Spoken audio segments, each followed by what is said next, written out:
waqti xaadirkan waxaa la filayaa inay ka harsan tahay doorashada 3 maalin 3 days ay ka harsan tahay.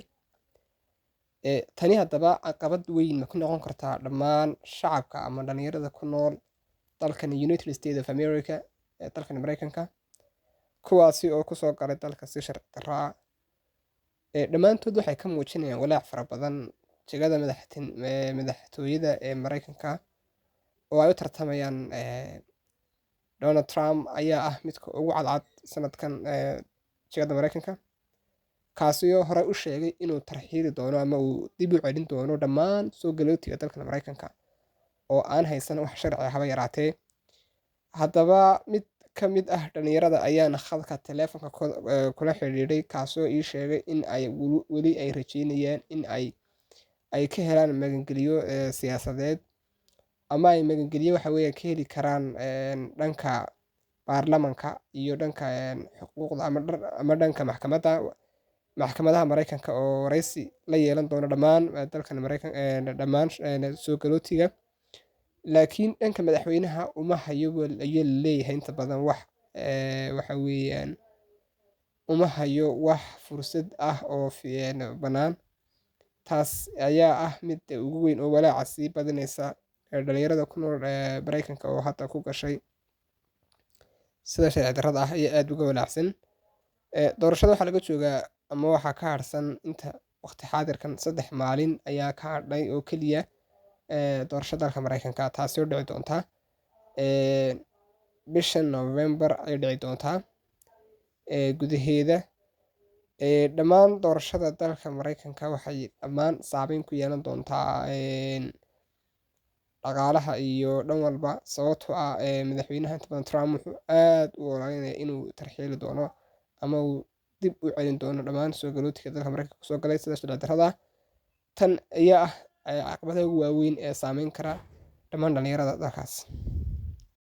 Electionkan dhowaan la filayo 3 maalin kadib ay ka dhacdo dalkan Mareykanka ayaa waxa weeyaan caqabad weyn ku haya dhammaan dhalinyarada qaxootiga ah oo wadanka refugee ahaan ku jooga, maadaama ay dhalinyartu ay dareemayaan caqabad aad iyo aad u weyn muddada ay ka harsan doorashadaasi dalkaasi. Mid ka mid ah dhalinyarta wadanka ayaana khadka taleefanka kula xiriiray, wuxuuna iga warramayaa xaaladda iyo dhalinyartii kasoo gashay wadanka dalka Mexico xadkii diir kasoo dhacday. Bal hadda inooga warramo xaaladiisa oo duuduub ah ayaan weydiinay, una soo koobi doonaa jawaabaha sida uu qofku ku heli karayo sharciga iyo dhammaan sidii dhalinyartaasi ay ku heli karaan dhammaan sharciga iyo qaabka ugu fudud ee immigrationka iyo dalkaasi Mareykanka uga qaadan karo ayuu inoo soo koobayaa mid ka mid ah dhalinyarta wadanka oo hadda isagu muddo dheer jooga wadankaasi. Ha ku soo dhawaado Mexico. Dhalinyaradaasi waa dhalinyaro magangeli doon ah oo runtii markii loo fiiriyo guud ahaan dadka kasoo galaya runtii aad bay u yar yihiin. Hase ahaatee waa dad boqolaal Soomaali ah ayaa kasoo galay xadka sanadihii u dambeysay, haddana kumanaanba gaaraynin. Marka dadkaasi waa magangeli doon, way isa soo dhiibaan, kadibna waxay codsadaan in magangeliyo la siiyo. Marka dadkaas mar hadday soo galaan, Mareykankuna uu yahay waddan saxiixa ka ah sharciga magangeliyada adduunka ama asylum lawga ama refugee lawga waddan adduunka uu ka yahay saxiixa.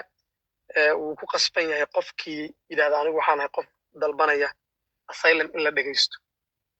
Marka dhalinyaradii way soo galaan, gudaha markay soo gaaraanna waxay ku dayaan inay looyaro qabsadaan oo ay raadsadaan dariiqay u mari lahayn sharci inay helaan.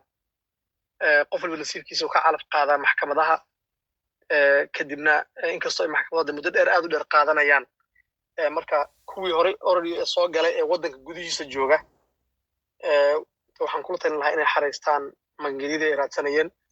Waxaa kale oo Soomaalida u furan sharciga loo yaqaano TPS ama Temporary Protected Status. Sharcigaas oo ilaa iyo 91dii Soomaalida u furnaa, laakiin marna dadkii hore baa loo cusboonaysiiyaa, marna dad cusub baa lagu daraa oo la qaataa. Marka hadda waqtigan la joogo, dad cusubna waa la qaadanayaa, kuwii horena waa loo cusboonaysiinayaa. Marka dhalinyarada waxaan kula talin lahaa inta ay sugayaan kiisaskooda asylumka iyo magangeli doonka in ay sidoo kale xaraystaan kiisaskan temporary protected statuska ama maaragtay TPS-ka loo yaqaano. TPS-ku marka uu ku taraya oo ku taageeraya oo ku kordhinaya qofkii haysta TPS inta TPS-tu ay jirto 18 bilood mar baa la cusboonaysiiyaa. lama celin karo qofkaas oo qofkaasi waddanka sharci ayuu ku joogaa xataa haddii loo diido magangelyadii qofka waddanka wuxuu ku joogaa sharci waxaa la siinaya kaaro ku shaqaysto waddanka iska joogo shaqaysa ayaa la leeyahay. marka waxaan kula talin lahaa inay sidaas sameeyaan. waxaan kaloo kula talin lahaa dhalinyarada inay la tashadaan qareemada arrimaha socdaalka iyo immigration ka shaqeeya si ay ugala taliyaan qof waliba xaaladiisu waa gooni. qaar baa laga yaabaa in ay fursado kale oo sharci ku heli karaan ay leeyihiin qaarna inaysan lahayn. marka qof waliba inuu looyarkiisa la tashado kii aan looyar lahayn intuu looyar raadsado inuu la tashado ayaan kula talin lahaa. Thank you very much. aad iyo aad baad mahadsan tahay saad noga warrantay iyo sida aad dhammaan dhalinyarta waddankaasi ugu sheegtay sida ugu fudud ee aan sharciga ku helin karayno haddii aan dhalinyarta kuwaasi oo si sifa aan sharci ahayn ku jooga waddankaasi Mareykanka. aad iyo aad u mahadsan yahay. muuqaalka xiga intaan ku kulmi doono daawadayaal aad iyo aad baad mahadsantihiin.